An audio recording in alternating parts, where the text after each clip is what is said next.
provide council with updates of how it's going. Excellent. All right, next is Paul, our utilities director. Presentation on our wastewater inflow and infiltration, Kenny's favorite topic. I was ashamed that more people weren't here for that. They're missing out, Kenny. Good evening, Madam Mayor, members of the council. So I'm here tonight to just do a presentation on inflow and infiltration, otherwise known as I&I. It's kind of the wastewater industry's enemy, if you will. It's not unique to Lakeport. Most wastewater systems deal with I&I. Some just more so than others. It usually depends on the condition of the collection system as a whole and the steps being taken to control it. A good definition for I&I that I found was water from the environment that does not need to be treated that enters the collection system. So it's water finding its way in that should be going down the drain to a river, a stream, or a lake, and finds its way into the collection system. So I'll start off. Oh, already got me set. Okay. All right, so starting off, just a little overview of the collection system. So we have approximately 1,825 sewer laterals in our system. 135,400 feet of main, which is equivalent to about 25 miles of pipe. Pipe sizes are generally 6-inch to 10-inch in diameter for our collector mains. And the materials consist of clay, Orangeburg, asbestos, concrete, and PVC. We do have some ductile iron that we use for our force mains, but on the collector mains, those are typically the materials used. And in our collection system, we also have 8 different lift stations. These lift stations convey sewage from the collection system, making its way to the wastewater treatment plant. Usually the lift station will be at the lowest point in a particular geographical area where sewer flows at a 2% grade, and it will pump it to the next zone or to the treatment plant. So just a quick overview of how lift station works. It's usually typically a deep wet well, around 20 feet deep in our case, most of our lift stations, and consist of 2 pumps, and they're activated by level control through a SCADA system. And one pump is normally in service, the other pump is redundant, and they rotate to keep them in full operation. And then we'll go into a typical house sewer connection. This is kind of important as we go into the what contributes to I&I. If you look closely, you have the where it goes into the sewer main, and then backing up toward the house, there's the property line clean out. That part of the sewer lateral going to the main is what's referred to as the lower lateral, and that is owned and maintained by the city. So that's what we have control over. On the property line going up to the house is the customer's responsibility, and it's acceptable to a lot of I&I. So if you look a little closer here, we have 2 different sources. You have your inflow sources marked in green, and so you have uncapped cleanouts, roof drain connections, and then some you can have intrusion come in through, or inflow come in through the manholes. And then you have the infiltration, which is basically cracks in the pipe, sometimes caused by roots, or in the several manholes that we have throughout the system.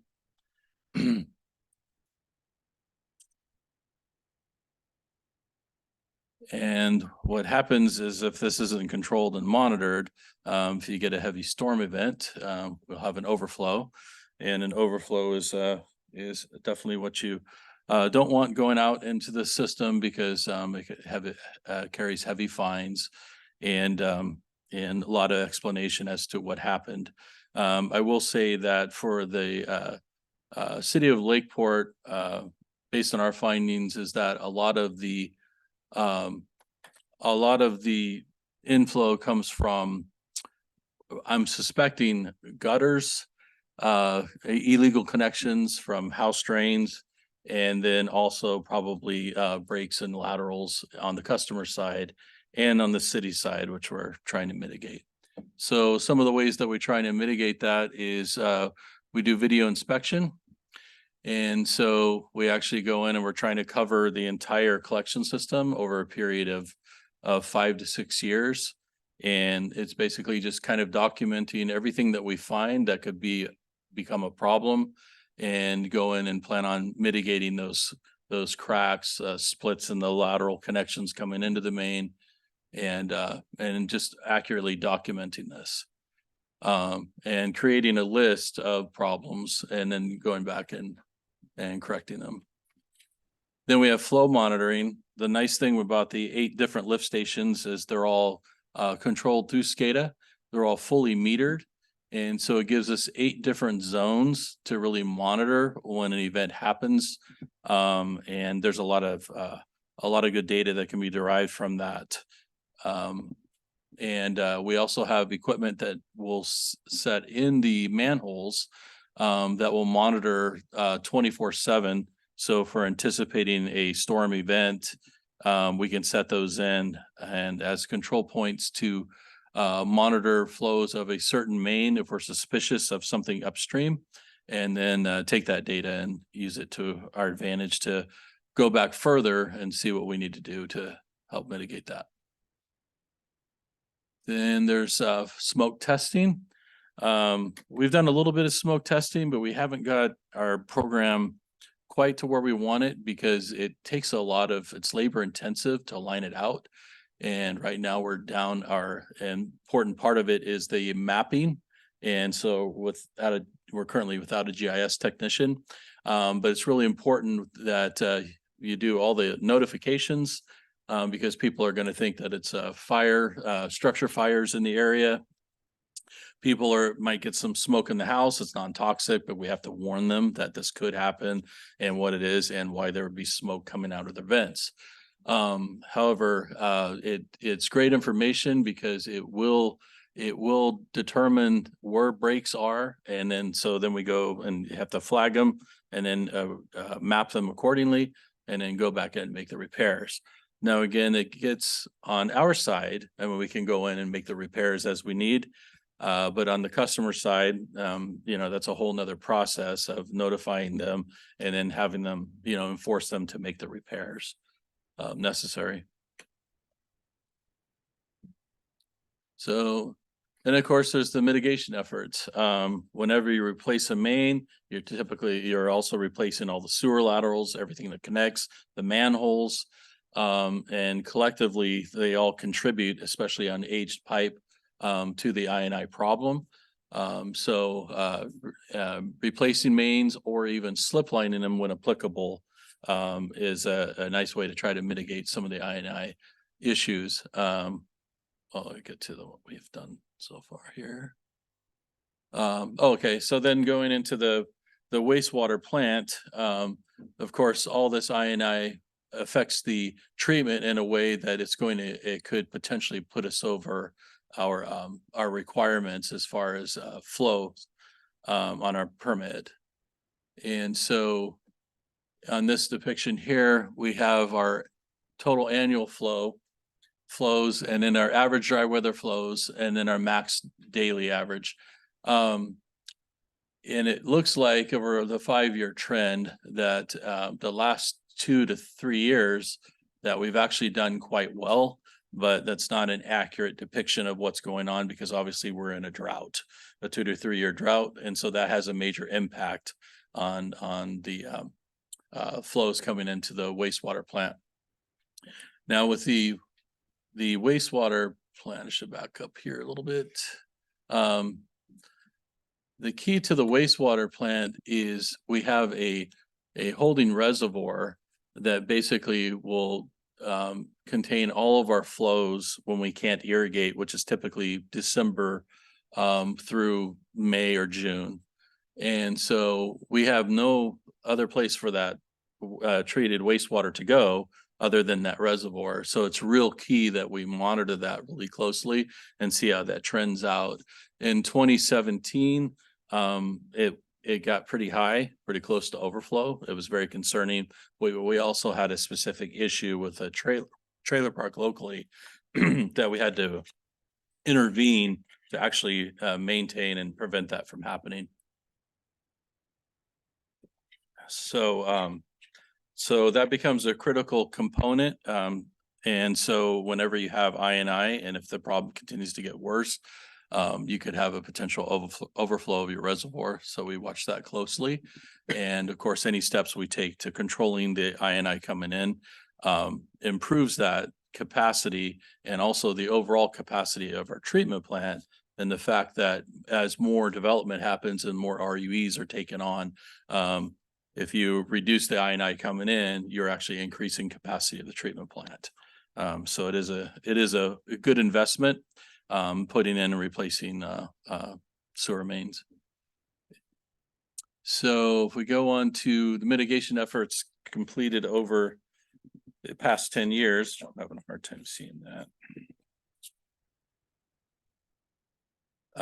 We did do the downtown project lateral replacements and the shoestring mains. So the new area, the sidewalks that were replaced in asphalt from 1st Street to 4th Street. We redid all of those sewer laterals, replaced them with everything new. They went back, they were pretty aged. Installed a slip line from 3rd to 5th from Park Street. So at 3rd and Park, under the restaurant, and then continued on under some more residences to 5th Street. There is a sewer main that runs under there. So we ran a slip line and basically made that main new condition again. As we knew it was a problem, especially with the lake level. Or the lake being so close to it. We replaced some sewer main up North Main.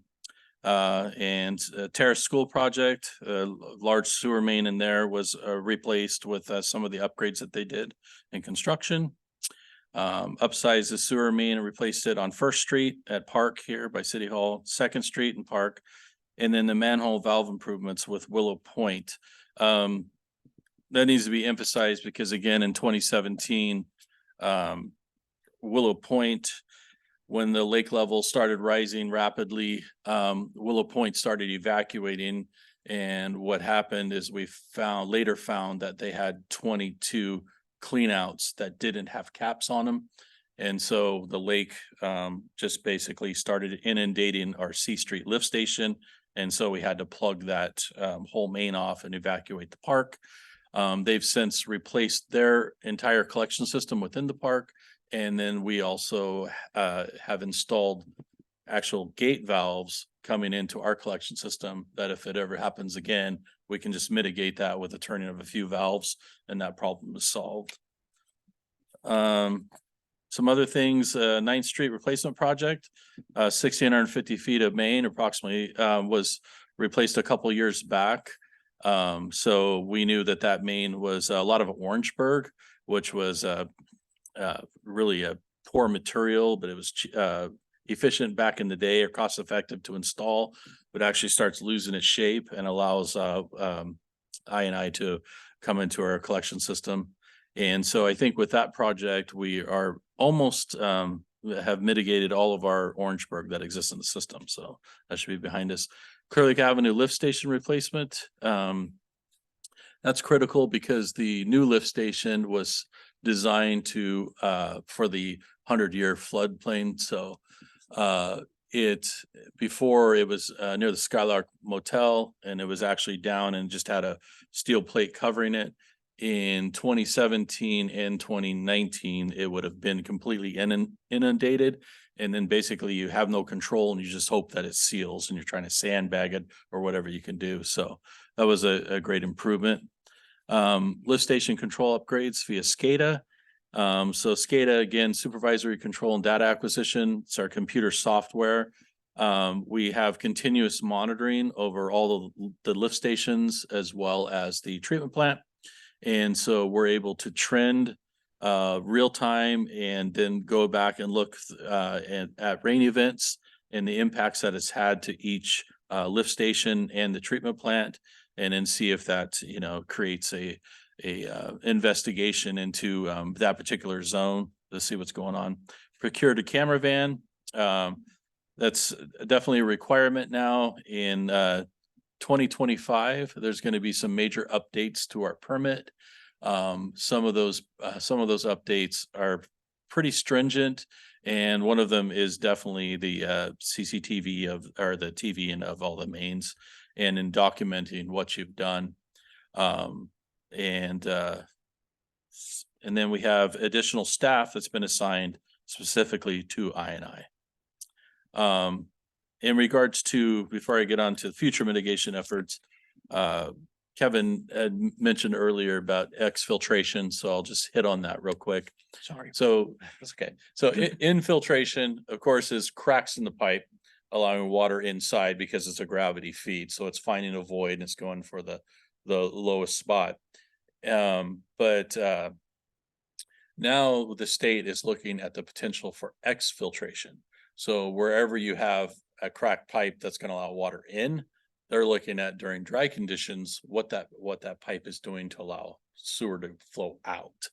And so as you're doing your TV work, and if there's any suspicion of that, you have to be able to justify why you think that's not happening, so on and so forth. So it's the new buzzword coming up, and they're looking at it, and there are these groups out there, environmental groups, that will try to push the issue and, potentially file a lawsuit if they think that there's something going on. So that's coming. The other thing to talk about in 2025 is that a lot of programs are going to be implemented to what you're doing to evaluate. So when you have a sewer spill, what caused the sewer spill, and what are you going to do to mitigate it? And there's a continuous process of finding, fixing, and documenting. And so they're going to hold you to that. And so it's going to be a lot more stringent, and there's just going to be a lot more field work out there in the collection system. So it's going to be interesting when that comes up to us. Future mitigation efforts, continue to TV and perform smoke testing of collection systems. Repair and replace mains laterals have been identified. Utilize SCADA like we do, but there's other ways, that's always improving, to closely analyze the data and gauge the effectiveness of our efforts. Manhole rehabilitation, I hit on that a little bit, but we have, I believe it's close to 500 different manholes out in the system, and they're all subject to degrading as well. And so it just takes a few cracks. And then when the lake gets to about 7 feet or higher, we notice a significant increase in our daily flows. And that's not only due to the infiltration coming through the pipelines, but also through the manholes. We're scheduled to replace approximately 1 mile of sewer main and 42 laterals on Martin and Lakeport Boulevard coming up. That's currently under design. So we'd like to, and those mains have been TV'd obviously, and are in need of repair. So that's going to be a help. And continue slip line installations where applicable. And so that's what the future holds for us. So that's what we're looking at. And again, this spring, summer, I really would like to get a good smoke testing program implemented. There are a lot of steps to that, but it will be very effective in helping us identify these problems and mitigate them accordingly. And so the next, any questions? Nice report. And so much work that nobody really knows is ever happening. It's not in the spotlight, but man, if you can't flush your toilet, it is a bad day. So thank you. Question? So, you said you're getting a handle on the smoke testing, and you said that anything on your side or our side, we deal with. And at this time, what would you estimate the amount of percentage of problems coming from residences that are on their side? And then you went on to say, second part of the question is, how do you coerce or get them to fix what's wrong on their side? Is there programs, or do they just, I mean, I can imagine it could be with the smoke coming up everywhere and you're like, oh, you got to dig up your lawn, your yard, your, your pipes and everything. So how does that work? Right. Okay. Well, the first part is it's really hard to determine, other than what we do see is whenever, they predict an atmospheric, or forecast an atmospheric river, we know it's going to be a couple long days ahead because it has a direct impact. So our flows will double or triple coming into the wastewater treatment plant. So it's not necessarily a cumulative rains. It is stuff that's going right in. Where it's going in, that's the trick to find. And so we're doing the best we can on our end. And I think smoke testing is going to help find where the residents that may be contributing to it. And it might be, I mean, just a few illegal connections. If you start calculating the square footage of a roof line and you get a couple inches of rain draining all down into the sewer, or people in maybe some low yards will pull some clean out caps because that's an easy way to make the water go away. And so what we've seen and we've witnessed this is that after a first rain, we will notice a whole bunch of oak leaves coming into the headworks of the treatment plant. So it's really suspicious that that's where those things are coming from. As far as once these things are identified, you start referring to the municipal code and seeing what's required and working through the building department to go out there and probably eventually issue citations as needed. First talk with them. But that gets a little tricky because now you have smoke coming up or whatever. And so it looks like it's a pretty good indicator, but you probably would want to maybe offer to do some TV work in there first, just to confirm, because if you have them tearing up their lawn and go down and don't really find anything, that could get a little dicey. So there's a lot of steps that go with that. And so that's going to be a complicated process, but it definitely needs to happen because I personally think that that's where a lot of it's from. The other thing that we've noticed in our testing of the flow testing coming in is that I was really, especially in 2019, we launched a lot of this stuff. We're looking for the smoking gun, if you call it, like there'll be one zone or one street that the stuff's coming from. And so we actually took a look at all the different lift stations and how they reacted. And the tributaries, the main tributaries coming to those lift stations. And we found that it's just generally overall, the percentage across the board increases. So it's not like one neighborhood or, that kind of thing. So it's a little harder to find. I was hoping that, maybe there'd be this one main and a storm drain was pouring right into it. And we found it and look at that. It's a 50% reduction, but no, not that lucky. It's really spread out. So it's going to take a lot of steps to find it. But I think when you look at the cost analysis, taking these steps and, adding the capacity of the treatment plant is what we gain. It's really important that this happens. And also it just makes it less stressful for us when the storm event comes, because you definitely have to pay attention and operate accordingly and just keep an eye on things. I will say that 2017 and 2019 were really pretty good flood years, and our collection system held up pretty well. It was the biggest concern was, like I mentioned before, is the capacity in our reservoir, which, we don't have a lot of control. There's nowhere that it goes. We have to store it and then dispose of it through irrigation in the summer months. And so there's no control over that. So it's really, we closely monitor that. But yeah, there's a lot of work that still needs to be done. But we're up to the Yeah. So one thing I would say that I thought that the gate valves, when you went down to Willow Point, that must have been a real eye opener with all those things open. And had you had a gate valve, you could have stopped that right then and there. And Yeah. so taking that action is great. Yeah, that was an eye opener there. Any other questions? As you get into this, addressing this more and more and identifying where the I&I is coming from and such, what kind of an increase in staffing, if any, do you anticipate?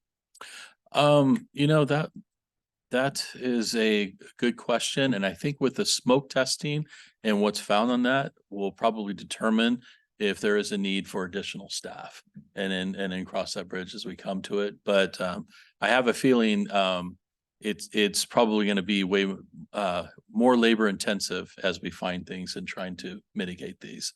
But right now I don't have a firm grip on that. Great job, Paul. Thank you. Great job. Yeah. Anyone from the public? Oh, sorry, Kevin. I'm just going to reiterate, kind of what Paul's saying. I mean, the biggest issue that I&I creates is that reservoir. I mean, we don't have anywhere to put that water in the winter months. And so on both sides, there's one, if that overflows, the fines are incredible. And so there's a lot of motivation for us to manage this project. The other side of the coin is too, as the city does continue to grow and there are additional connections, the cost of new structures and facilities to treat that water is also incredibly expensive. So there's also a great incentive for us to reduce the I&I from that perspective, so we can get a higher and better use out of our existing facilities. Paul's team has done an incredible amount of work over the past, 5 to 10 years to put together this information. We just didn't have it before. And thanks to the council for outlaying the money to purchase that camera van several years back, because a lot of that, we just didn't have the data. The good news and the bad news of that is that, we were hoping that there maybe be a few more smoking guns that we could identify and turn those things off. And it doesn't look like that is the case.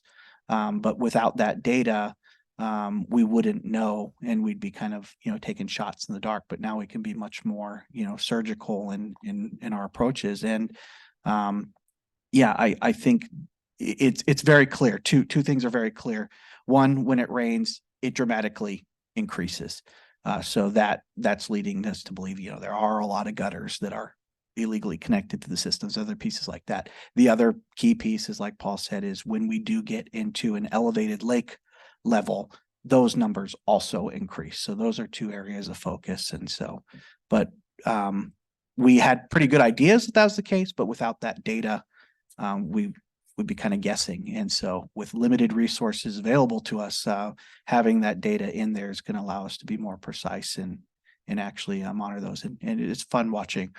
Paul does get excited when we do get rain events, because those are what we're waiting for to kind of see the next step of where we need to act. So, but with the extreme events that we've been getting, this program becomes more and more important, as if we get hit with, if we are right in the bullseye of those atmospheric rivers for a week, we can see that reservoir elevate quickly. So we need to be constantly looking at these pieces. All right. Anyone from the public? Anyone online? No answer is. All right. We don't need a motion, I don't think. Thank you, Paul. Nice job.